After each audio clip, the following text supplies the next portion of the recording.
Welcome, my name is Freddie. Some of you might know me. I want to share about something. I have a picture in my mind and I want to just share it to you that you must imagine a blank canvas and I'm just going to paint something on the canvas. And the main story for today is about forgiveness. And I'll end with forgiveness.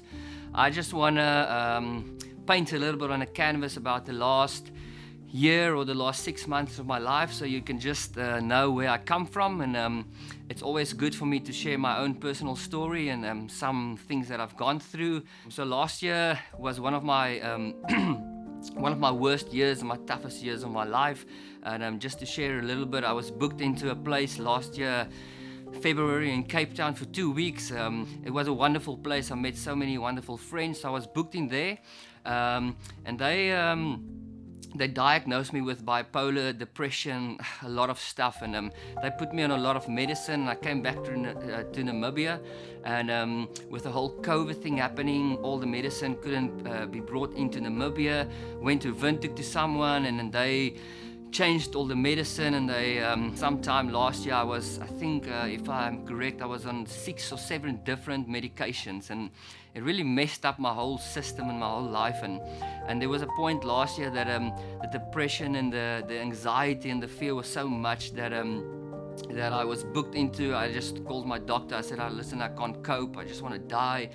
He booked me into the Mediclinic here in Swakopmund, and I was there for 2 weeks. They dosed me with so much stuff. My face was hanging. I couldn't speak. And after that, I was booked into another place, Spescare here in Swakopmund, for another week, so they can just monitor me, just check if I'm okay. So I got out there. All my friends and everyone thought, I'm going to be fine.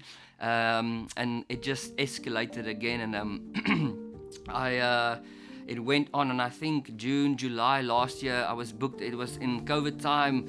I was booked into another place for another 2 weeks outside of Otjivirongo. They took everything away from you. They take all your pills away. They take your phone away. So you're literally there on a farm, all alone. And it was really a tough time, And then I came back, and everyone thought, I need to be perfect, I need to be changed now, because it's been a long year. I've been to so many places. I've been on so many medication and all that stuff. And then November last year, I decided to go out of the country, and I went to Pretoria to a place, and to another place. It's called LL Ministries. It's a healing ministry place, and I spent 4 days there with an old couple, and we spoke through everything that happened, and it really, that was, if I look back now, that was one of the points that I just want to share now, that if I look back, that was the first step that I took that started changing the way that things happened and the way I was feeling. So I spent time there, and then I went to Cape Town, had a great time with my family there, and I came back, didn't want to come back. I lost about 19 kilograms last year. I looked sick. I was so depressed. I wanted to commit suicide. I was crying on my balcony. I called my mother. I said in Cape Town, I said, listen, I can't go on anymore. I just want to hang myself. It was really bad. Cried every day at home. I went home lunchtimes and I put on worship music, and I couldn't worship. I couldn't pray. I literally just laid on the floor crying like every day almost, just crying and playing worship music for that hour. And if I look back, that was the second thing I did last year that really started something changing in my spirit and in my heart, and just something happened there.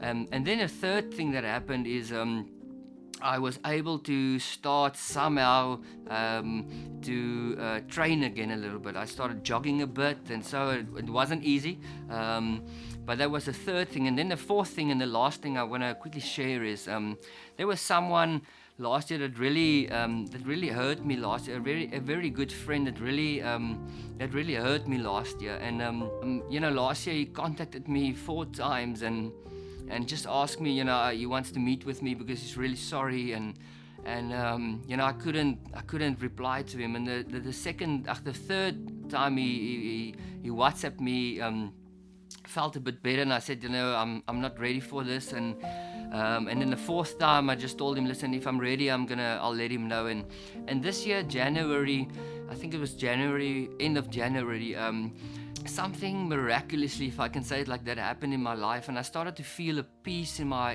heart towards this person.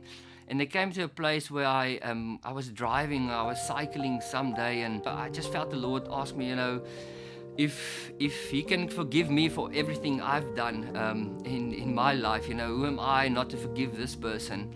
And it took me some while, but somehow I just received and experienced the peace towards this person, and I was able to let him know, listen, I'm ready for coffee, and we went to have coffee, and it was such an amazing time and a moment, that day when he looked me in the eyes and he said he's sorry, and I could look him in the eyes and I said, listen, you know what, I really forgive you. If I look back now, it's a few months back, literally that day, from that day on, my life literally changed in a way that I can sit here today. I'm so happy, I'm so joyful. I'm not perfect yet. There's a few people still in my life that I still need to forgive, and I'm praying about that, and it's still a struggle for me. So it's not a once-off thing, forgiving one person, and but that literally changed my life. The depression literally, it went away. There's not one day that I go to sleep that I'm depressed. I wake up so much better. I feel so much better. And then we're gonna also do a song about forgiveness now, and the topic of the song, or in the song, it says forgiveness is a gift from God. And I really experienced that in the last few months, that forgiveness is a gift from God, and it releases something in our hearts when we forgive. Even if you are a Christian, if you're not a Christian, forgiving someone, really forgiving him, something really happens in your life. I have this picture in my mind that we are wrapped with chains around us of people that might have hurt us, have done stuff to us. Our parents did stuff to us when we were small. All that stuff is chains around us, and as soon as we forgive them, one chain just gets loose, and it falls off our hearts or of our bodies. And some chains are big, some chains are small, and I think what I did in January and the grace that I got, I just released one massive chain over my life, and it was literally that something just lifted off my shoulders, and I just encourage you, if there's people in your life that you need to forgive.